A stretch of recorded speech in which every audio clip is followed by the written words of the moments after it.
हाय मैत्रिणींनो. तर आज आहे गुरुवार आणि गुरुवारची अशी ही सुंदर देवपूजा माझी झालेली आहे. आणि आता मला हे पुस्तक वाचायचं आहे. हे आहे श्री स्वामी चरित्र सारामृत आणि ते मी दर गुरुवारी त्याचं वाचन करते. तर आजही माझं वाचन करायचं आहे.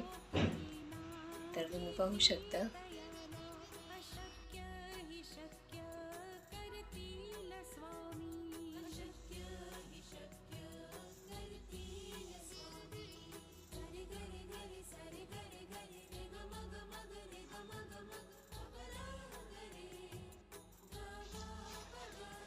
श्री गणेशाय नमः, श्री सरस्वती नमः, श्री भगवते नमः, श्री दुर्गाय ओम श्री अग्रगण्य